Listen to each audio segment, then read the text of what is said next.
Welcome back to Wake Up America Weekend. Well, schools have become an increasingly more unsafe place for students, and even in some cases at the hands of other students. And joining us now is American Principals Project President Terry Schilling and founder of Moms for Liberty, Tina Descovich.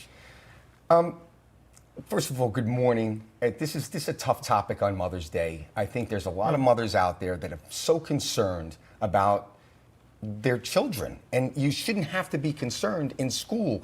So I want to start with a story from a teacher in Nashville who was literally pepper sprayed by a student using a cell phone during class. So Terry, I'll ask you, have things gotten completely out of hand in our schools? Well, thank you so much for having me, Michael. And yes, they obviously have gotten out of hand in our schools.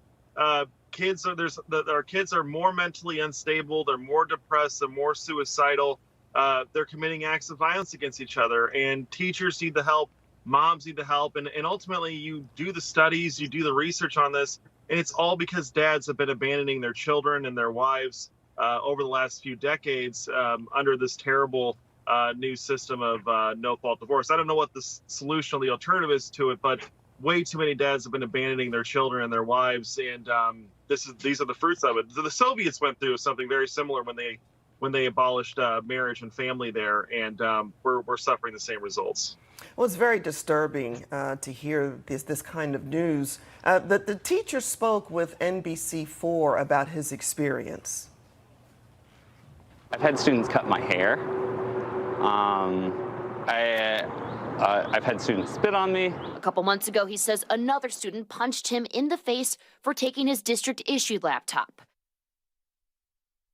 Wow, I mean, who wants to be a teacher nowadays? It's so hard. It's hard enough to even teach kids, and the lack of discipline is very concerning. Tina, what can be done to curb this violence on teachers?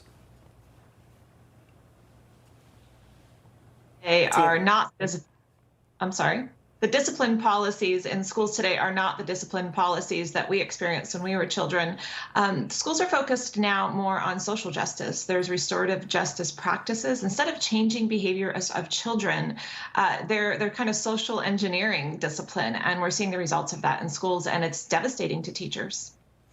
Yeah, interesting. And, Terry, it's also not just the teachers who are in danger in schools. Now it seems even some parents, of course, fear for their children's own safety. But overall, it does seem more and more like there is no respect on the parts of these children. And I think that does show an overall problem with our society. I know, Terry, that you mentioned about fathers leaving the home, but also I know so many wonderful single parents, mothers and fathers, and I really think, and my mom says this all the time, as long as children are loved, like truly, truly loved by, even if they just have one parent, they learn values, they learn respect.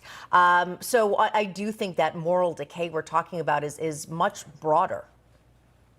No, it's definitely deep, and it's deep-rooted. But look, I do think that it's tough if you're a kid, right? You need a mom and a dad, or you need two people. You need two people that are involved in your life that are dedicating themselves. It's so tough. I don't know how my wife and I do it, right? But it's so tough to support children and give them what they need with two parents.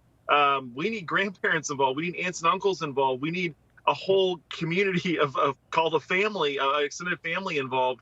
But look, I think the other thing that's going on, if you talk to this generation that's coming up, they're very self-concerned, right? This Gen Z generation, they don't want to be astronauts. They don't want to be surgeons. They want to be YouTube famous. They want to be TikTok famous.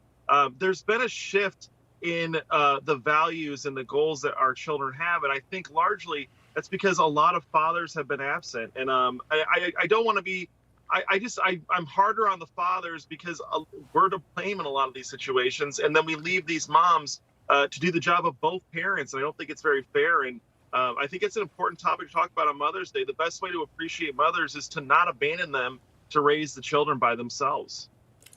Well, Tina, I think there's also just a lack of self-respect. Children aren't being taught how to respect themselves and others. And I also think there's a huge accountability gap.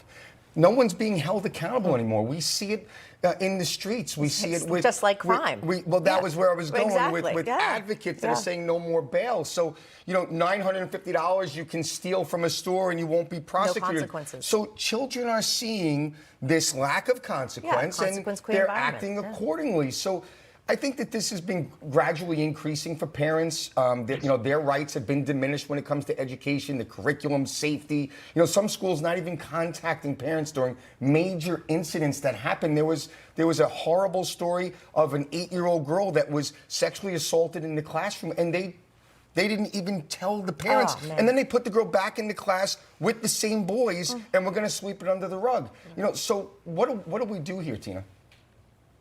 Well, I love that you have Terry on also, because there is a breakdown happening in our culture, in our society. It's starting with our families, but we have to ask ourselves, what are the schools, what are the public schools in particular contributing to this problem? And they absolutely are. They are putting a wedge between parents and families also. They're keeping information from families, like you just reported on this instance. But there's actual policies in place that schools nowadays will not report to parents things. In the old days, again, in order for your child to take an aspirin or a Tylenol, the parent had to come down to the school. You couldn't even sign a waiver.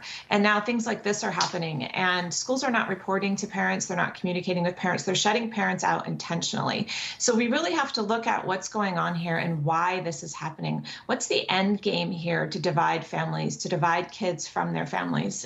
This does not look good. I love how Terry pointed to other societies historically that this has happened in and what the end game is, because we really need to start taking this seriously and looking at it. Yes. Well, Terry Schilling and Tina Descovich, thank you so much for your perspective on this. We appreciate it.